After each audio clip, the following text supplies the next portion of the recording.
Hello and welcome back. It's still Monday, but for those of you that maybe had been able to watch earlier a couple hours ago, I'm back with the second card today. So it's kind of unusual that I would demo two cards in one day, but when celebration is happening, it's not unusual for me to have lots going on, lots of events, lots of hostesses, and just lots going on because everybody loves celebration.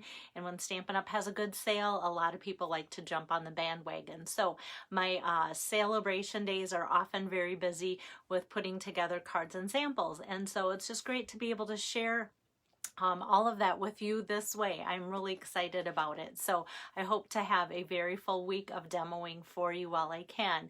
Hi, Wendy, Rosina, Diane, Angie, Lois, Lisa, yay! Lots of you are joining in. So like if you're just joining, know that there's another video from a couple hours ago that you can go back and watch. But today, and that previous one was kicking off Dawn Quam's virtual stamp party, but this is now going to be January's virtual stamp camp card, and that is going to be card number 3. So to follow along with my theme of trying to make Valentine cards and or cards that can be used for all throughout the year, this one does definitely look pretty Valentine-y. So because the other ones could be used for different occasions, I thought, you know what, this one can be more traditional Valentine. And yet I kind of want to show you guys, trying to get my iPad connected.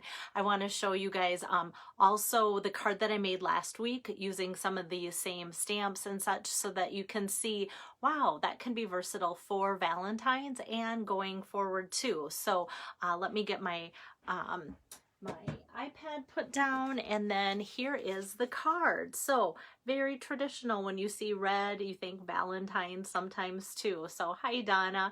And so with that, let me get my camera turned around so that I can start on the card for you. And Diane says, so appreciate these videos. Oh, good.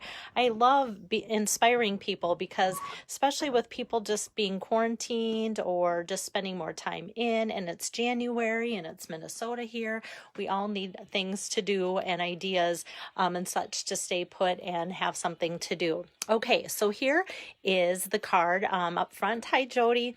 And with that, you can see, like I said, the traditional Valentine colors, you know, bringing red in. And this, I just want to remind you, is the card that I made last week for Kay Keelblock's virtual party. So you can see the happy is the exact same stamp that I'm using, but how different that this card looks from this card. So with that, I always like to just show you how things can be used again and again for all sorts of different occasions. And that's my favorite thing to show you guys for inspiration too, that if you're purchasing something, that there's multiple uses for it. Hello there, Amy. So if you like to follow along where I'm getting my supplies from, the stamp set is that pretty Perennials, and it has happy and a lot of different greetings in there. And that is found in the mini catalog on page 31. So you can see that. Great dies. I will use those dies. I've been having so much fun with the stamp images so far. And then the paper here is the True Love paper, and that's part of the Valentine collection, and that's on page 11. So that paper is black and white. And I'm going to change that up, and I'm excited to show you guys a new technique or new product for that. And so all of the True Love paper is black and white, and you can see the different flowers. Some people have fussy cut out these flowers and colored them in with their blends and such, and that's been fun. And look at that there too. And so just some great black and white things. You get the idea. And then on the back side, it's more of just like a pattern. And I think these patterns would make some great guy cards too. So it's almost like there's like one side for the ladies and one side for the guys, which is kind of fun. Hello there, Carol and Julie and Pam. Thanks for joining in. So I'm going to kind of leave, I wonder if that little piece, I'm going to leave this thought I had a smaller piece, but I'm going to leave it out so you can see the difference because this is what it starts with. Oh, my camera makes it look like pretty wild right from the get-go, but it's not that bad. Some look kind of busy and some like, whoa, was it too busy? But this doesn't look too busy. I think it's just the camera angle that makes it kind of go bonkers right away, but you can see it's a pretty tame image there. Okay, so the last thing that I want to show before I put my catalog aside is the technique I want to show you using the new blending brushes. And the blending brushes are kind of hidden in the catalog, but they're all the way towards the back on page 70, and they're shown right there. So when you see some of these really pretty soft backgrounds, those are using the blending brushes. Hi, Kathy. Hi, Linda. So the blending brushes come in a package of 3. So I've got this one already dirty and red from working with my sample. Thanks, Pam. Yes, it is your lucky day. 2 cards in one day. I'm hoping for that for tomorrow too. Okay, so over the weekend, I had shared with you guys that I was at a crafting retreat and Tori's on. Tori used her blending brushes this weekend. I used my blending brushes this weekend, and we were so excited because they gave us some really soft backgrounds and such. And actually, this card doesn't even do justice for some of the beautiful things we did. So you get a 3-pack. They are washable, and so you can tell that I used some blue with that, and they're super soft. So if you like to just like go, oh, that's soft, it's kind of fun just to feel them. Like I said, you can wash them out when you change colors and such. I just run them right underneath my sink until it runs, the water runs clear. They do take a little bit longer to dry. So if you think of like the sponging technique, and I oftentimes rinse out my sponges and they dry, you know, overnight or whatever, these take a little bit longer. So a couple of my customers were so excited when they first came out, they bought them right away and bought 2 packages, because that way, if they want to do more before they dry or switch out colors or just keep colors the same, then they're ready to go for that too. So yeah, that's the blending brushes. Okay, so I think I'm going to start, nope, I was going to say start with my blending, but I have to start with my cutting because I want to have my focal point here from my card. So I'm going to cut out this die here first. And let's see, that die is from the Tasteful Labels dies, and the Tasteful Labels dies has some great labels. Yeah, it looks like a jumbled mess, but if sometimes you just need that reference, like, oh yeah, that's that set, and that's how mine looks too. So there's lots of different shapes and styles in there, and that's why it's one of my go-to dyes, as well as the one that I used just a couple hours ago. So I'm just going to take some basic white here before I do any stamping or anything. And I'm just going to run this die through here, and I think a lot of you will be excited to see what these blending brushes do, just because, you know, you see something in the catalog. I'm that way when it's a new product and go, okay, I'm not excited until I see how to use it. So hopefully I can help you with that. And maybe some of you already have some because they've been out for a while, and Stampin' Up! Just now is getting them in. Okay, so I'm going to set that aside here. And then I'm going to open up my Real Red ink pad. Okay, so my biggest thing to tell you is when you're putting the ink, it's not like a sponge where you kind of dab it. You don't do that. You want to swirl. So if you like to swirl clockwise, go clockwise. I like to go counterclockwise. That seems natural for me. So you can just lay that down, take your sponging or your blending brush, and just go that same direction. And if you're going that direction, that's the direction you're going to want to go on your project too. And if you just put it straight on your project, you're going to get this blop of color. So start with your blending brush off of your project, and you can have this be a scrap piece of paper like I have, or if you have like a washable mat that you like to stamp on, or even our acrylic mats too, that works. So I'm going to start going counterclockwise and then come onto my paper for a really soft look. What's kind of fun about this is because those dies have, oops, I got kind of some marks there that I'm not sure where they came from, maybe because I was talking. What's kind of fun is this die has some stitching along the edges. So the ink's going to kind of catch those stitched lines a little bit more, which is kind of fun too. So you can see that. And this is real red, but it almost kind of takes on a softer, almost pink look. Hi, Connie. So that is normal too, that it's going to be softer. And that's where this weekend we used some blues and such, and that was really soft and pretty. Red sometimes just doesn't look like red. It looks like pink or something. So I just want that to be soft like that. And then I'm going to take up the Happy stamp from Pretty Perennials. And then that I'm going to ink up with my real red. Whoops, I want my stamping mat here because it's a photopolymer stamp set. I want to make sure I get a good crisp image there when I stamp it. Looks like I have a little bit of scrap that's tagging onto the edge. Okay, so I'm just going to ink up my Happy with real red. And this is where it's kind of fun because now the real red ink shows up great on that. So it's just kind of a soft look there. And then I'm also going to, from that same stamp set, ink up the word mail. So we've got Happy Mail, which is really great for sending Valentine's. So we've got Happy Mail there. And that I'm just going to set aside. And now I want to show you how you can use your blending brushes to color this background paper too. So same thing, you're just going to go, like I said, clockwise or counterclockwise across your ink pad, start off and then go on to your paper. So this is black and white paper, but now when you look at it in the catalog, it might give you a whole different perspective of, you know what, I can make that color or that paper be any color I want. So I'm just going to kind of move this around to make sure that I get red all the way around it. And you can go back. I'm always one, like a little bit goes a long way. Just kind of start going on there. And if you want to keep adding ink to make it darker, more vibrant, you can, but it's like, okay, let's start soft, because that you can always add too. If you kind of go bold too fast, well, then you're in trouble. So, okay, so we've got this colored in a fun way using the Real Red ink pad. So now you can see the difference. This is how it started.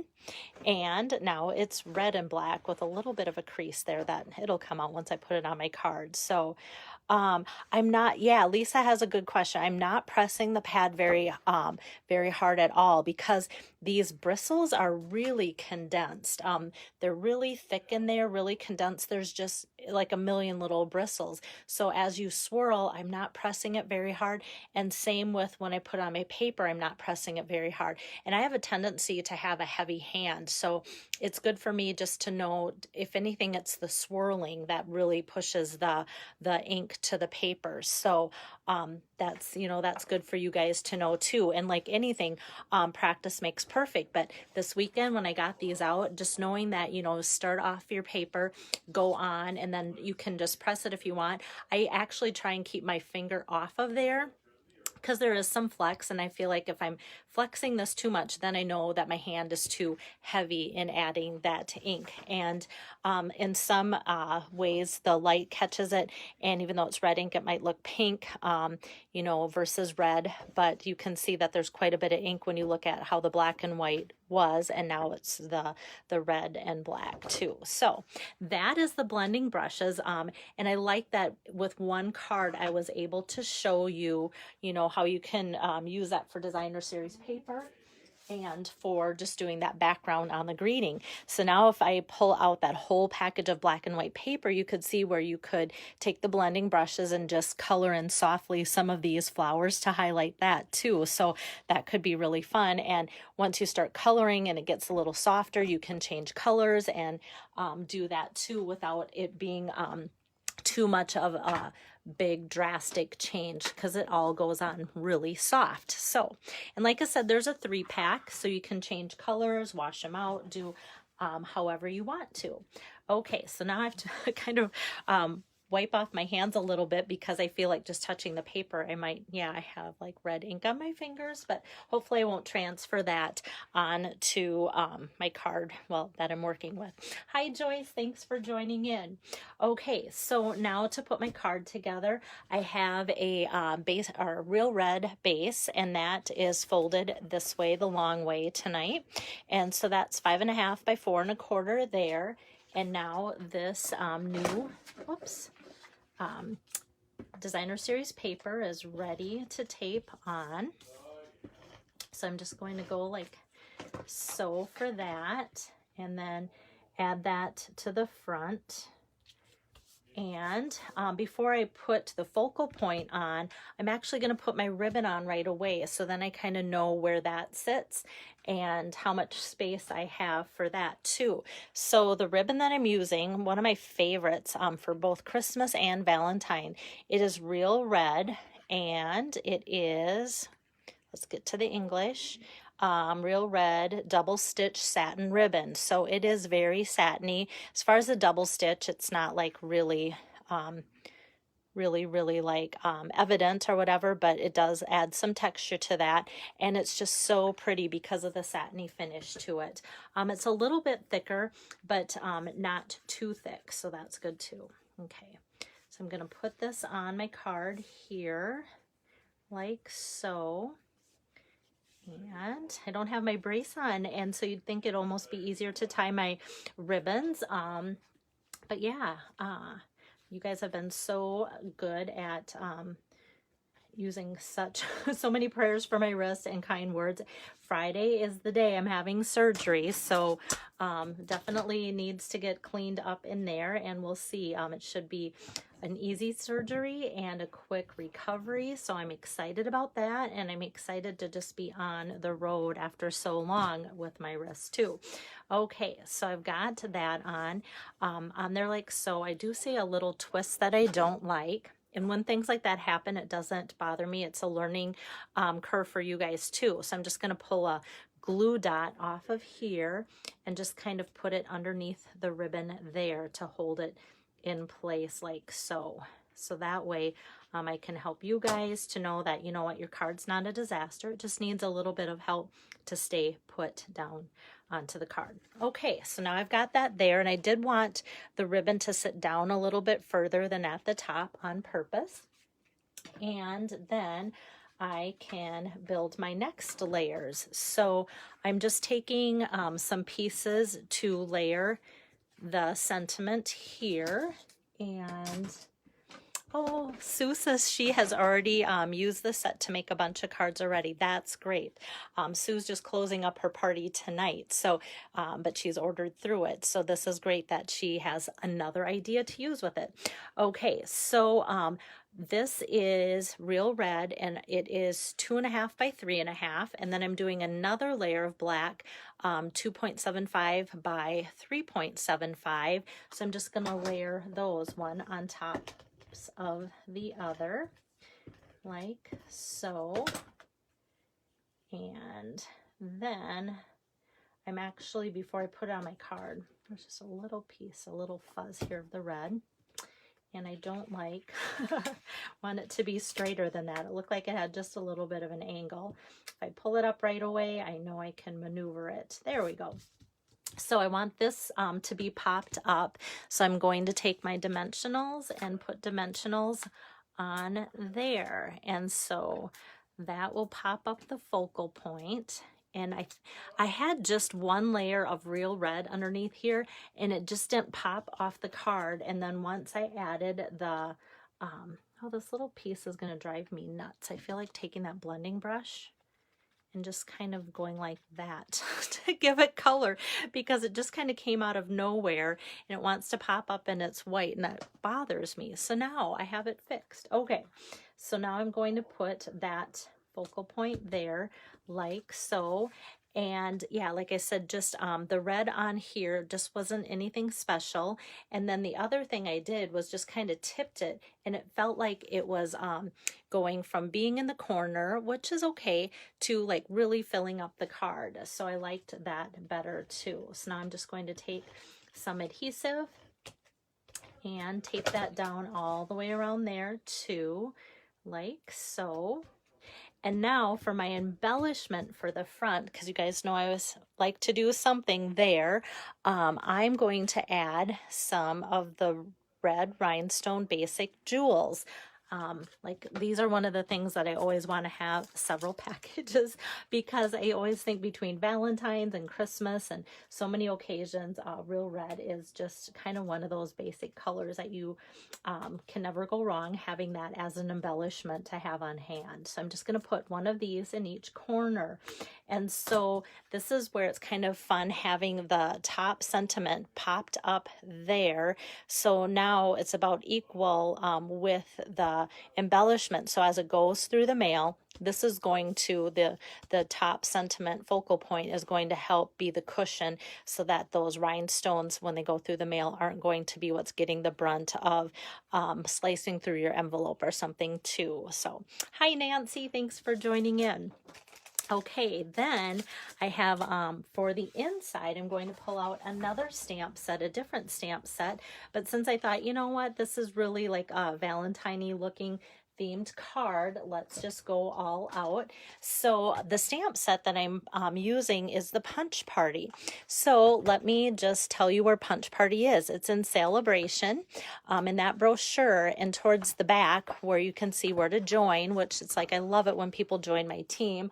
A lot of people just do it for the discount and just to, you know, kind of expand on their hobby. That's what I thought I was doing 25 years ago.